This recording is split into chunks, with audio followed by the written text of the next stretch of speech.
AHY dan kawan-kawan tak cukup memiliki jam terbang, bersiaplah untuk kalah. Ditulis oleh Ruskan di Angga Wirya dari Siwo.com. Partai Demokrat tampaknya sedang panik mengetahui advokat kondang Yusril Ihza Mahendra maju membela para mantan kader mereka mengajukan gugatan soal ADART. Argumen yang membunyikan genderang perang pun ditabuh menyasar sang ketum PBB itu. Tentu saja Yusril tidak kehilangan senjata ketika mereka mengungkit dirinya tak tahu berterima kasih. Dia pun mengingatkan bahwa SBY tak bakalan berhasil mencalonkan diri jika PBB tak memberikan dukungannya pada Pilpres tahun 2004. Drama saling serang antar kubu politik memang kerap terjadi khususnya ketika suara dukungan itu mereka anggap sebagai aspek krusial karena berpotensi mempengaruhi opini penegak hukum. Lihat saja misalnya ketika kasus hukum yang menimpa Basuki Cahayapurnama. Tak kurang dari komunitas hukum di negara berdaulat ini seperti kalah sebelum bertempur, menghadapi maraknya tuntutan agar Ahok dijebloskan ke penjara. Para kader Demokrat mungkin sangat terinspirasi dari peristiwa hukum 4 tahun lalu itu, maka upaya menyerang secara verbal pun mereka arahkan kepada lawannya dalam kasus hukum. Bahwa bukan hal yang mustahil jika dukungan kepada partai mereka berhasil digalang seluas mungkin, Majelis Hakim di MA pun terpengaruh karenanya. Reputasi Yusril yang nyaris sempurna ketika menghadapi lawan-lawannya di pengadilan semakin membuat para politisi Demokrat kecut alias khawatir setengah mati. Sebagaimana diutarakan dosen komunikasi politik dari UIN Jakarta Adi Prayitno, posisi Yusril ketika Pilpres tahun 2004 sangat krusial bagi SBY, sehingga tak terlalu berlebihan jika dia mengakui bahwa SBY tak bakalan bisa maju jika tak ada dukungan dari PBB. Tentu saja ada perbedaan yang sangat mencolok antara Pilpres tahun 2004 dibanding saat ini.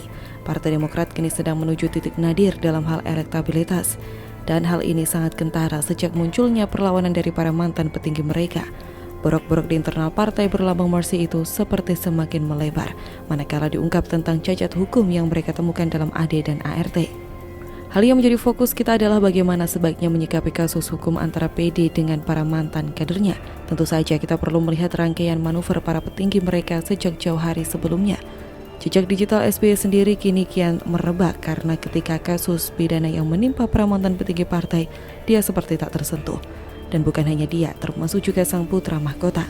Fakta hukum di pengadilan seperti tak mampu menggiring mereka ke kasus yang sangat kental muatan politiknya itu. Manuver Partai Demokrat yang digawangi SBY di masa lalu juga semakin mudah kita baca saat ini. Manipulasi yang dituangkan dalam aturan internal mereka berujung pada penggerogotan dari dalam. Ibarat pepatah, semut pun tidak diinjak akan menggigit. Maka demikianlah yang terjadi pada para kader yang merasa dipecundangi. Dari perjalanan konflik internal itulah barangkali Yusril bisa menyimpulkan kasus ini sangat berpotensi dimenangkan olehnya. Sebagai maestro hukum di negara ini, dia tentu tidak sembarangan memilih kiblat dukungannya. Kita ingat ketika Pilpres tahun 2019, Yusril dengan kepercayaan diri yang tinggi maju menjadi tim pengacara Jokowi Ma'ruf Amin. Tak jauh bedanya dengan pertarungan hukum kali ini, dia tentu memiliki jurus tertentu untuk mematahkan argumen yang diangkat oleh lawannya. Vulgarnya kenyataan bahwa ibarat sebuah kerajaan, Partai Demokrat kini seperti harta warisan yang hanya boleh dinikmati oleh keturunan biologis sang pemimpin. Itulah yang mampu kita baca dari munculnya AHY yang reputasinya diragukan, lalu sebagai pendatang baru dalam dunia politik. Kenapa sedemikian nekatnya keluarga JKS mengandali seluruh kadernya seantero negara? Barangkali dia hanya tidak melakukan manuver itu sejak jauh hari, semata karena menunggu momentum paling tepat. Kita hanya mampu membaca, misalnya ketika seorang waketum saat dirinya menjadi pucuk pimpinan, hingga berganti kepengurusan pun tetap saja tak beranjak dari posisi awal. Sangat janggal rasanya jika para kader tak memperhitungkan pengalaman orang nomor 2 saat kongres berlangsung. Dari analisis itulah barangkali barisan sakit hati pun bermunculan. Dan bukan hanya terjadi di pusat, melainkan juga muncul di daerah-daerah. Semoga saja ketika perhelatan 5 tahunan berlangsung, nasib kepengurusan PD sudah selesai diatasi.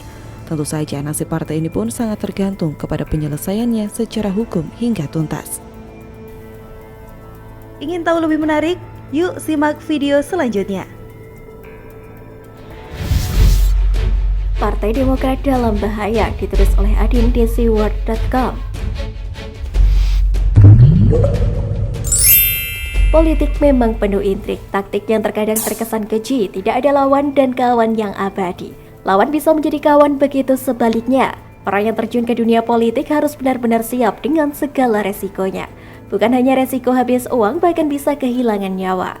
Politik membutuhkan biaya yang sangat besar. Tapi entah kenapa banyak orang kaya di negeri ini yang seolah berlomba-lomba untuk mendirikan partai politik. Padahal syarat agar suatu partai politik ikut pemilu tidaklah mudah. Semuanya harus bekerja keras dan membutuhkan biaya yang sangat besar.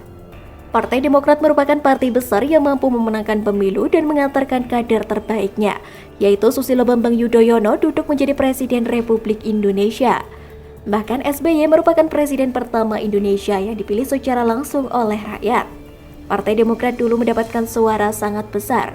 Dukungan masyarakat pada waktu itu terus mengalir melihat sosok figur dari Partai Demokrat, yaitu ketokohan Susilo Bambang Yudhoyono. Pada masanya memang tidak ada lagi tokoh bangsa yang menandingi karisma dan kepopuleran dari seorang SBY. Sehingga pada pencalonan kedua SBY mempunyai elektabilitas yang sangat tinggi. Konon walaupun SBY mempunyai pasangan calon wakil presiden sendal jepit saja, SBY dinilai mampu memenangkan Pilpres pada tahun 2009. Kehidupan memang berputar. Tadinya di atas, suatu saat mungkin akan berada di bawah. Begitu juga dengan Partai Demokrat. Sekarang Partai Demokrat sedang mengalami masa suram. Pada pemilu 2019, jumlah perolehan suara dan perolehan kursi di DPR untuk Partai Demokrat menurun. Dari posisi keempat pada 2014, menjadi posisi ketujuh dari 9 partai di DPR, dengan perolehan suara sebanyak 7,77% suara nasional. Partai Demokrat harus berjuang dengan ekstra keras untuk mengulangi masa kejayaannya. Di tengah perjuangan untuk kembali meraih suara rakyat sebanyak-banyaknya, badai terus menghadang. Bukan faktor luar tetapi ternyata datang dari internal Partai Demokrat. Beberapa waktu yang lalu Partai Demokrat digoyang KLB tandingan yang diadakan di Deli Serdang. KLB Partai Demokrat tandingan ini dilakukan oleh pihak senior Partai Demokrat dan ex-kader Partai Demokrat. Mereka kompak memilih Jenderal Muldoko sebagai Ketua Umum Partai Demokrat versi KLB Deli Serdang. Didera badai konflik internal dengan KLB Deli Serdang. Akhirnya Partai Demokrat di bawah komando Agus Harimurti Yudhoyono bisa bernafas lega. Karena pemerintahan Jokowi menilai Menkumham menyatakan bahwa Partai Demokrat yang sah adalah Partai Demokrat di bawah AHY. Untuk sementara Partai Demokrat bisa bernafas lega, tetapi tidak lama badai itu kembali datang dan siap untuk melanda. Terbaru Partai Demokrat harus bersiap-siap dengan badai yang lebih kuat. Kali ini mereka harus sangat bersiap menghadapi pengacara kawakan ahli hukum, yaitu Profesor Yusril Iza Mahendra. Selama ini Menkumham kerap merasa tidak enak untuk memeriksa ADART partai secara mendalam sebelum mengesahkan. Menkumham biasa bersikap demikian karena tidak ingin disebut terlalu jauh mencampuri urusan partai politik. Hal itu menjadi celah bagi suatu parpol untuk membuat ADART secara suka-suka. Padahal seharusnya ADART dibuat sepresisi mungkin dan tidak boleh bertentangan dengan Undang-Undang dan UUD 1945. Terlebih saat ini tidak ada lembaga yang berwenang untuk memeriksa, menguji hingga mengadili ADART partai politik bertentangan dengan undang-undang atau tidak. Atas dasar itu, Yusril mau menjadi kuasa hukum 4 pilar kader Demokrat yang menggugat ADART yang disahkan Yasona Lauli ke MA. Menurutnya, MA punya kewenangan untuk mengadili ADART bertentangan dengan undang-undang atau tidak. 4 kader Demokrat kubu Muldoko yang dibantu Yusril di antara lain adalah ex-ketua DPC Demokrat Ngawi, Muhammad Isnaini Widodo, ex-ketua DPC Demokrat Bantul, Nur Rahmat Juli Purwanto, ex-ketua DPC Demokrat Kabupaten Tegal, Ayub Palaretins, dan ex-ketua DPC Demokrat Kabupaten Samosir, Pinsar Trisakti Sinaga. Mereka semua sudah dipecat oleh Agus Harimurti Yudhoyono lantaran ikut dalam kongres luar biasa di Sumatera Utara yang mengangkat Muldoko sebagai ketua umum secara ilegal. Kita tahu Yusril sangat berpengalaman tentang hukum dan sangat tahu apa yang dilakukannya sesuai dengan aturan hukum. Partai Demokrat di bawah AHY harus sangat berhati-hati, mereka harus mencari pengacara yang juga dianggap setara dengan Profesor Yusril. Jika tidak, bukan tidak mungkin Partai Demokrat AHY tidak akan ikut pemilu pada 2024 nanti.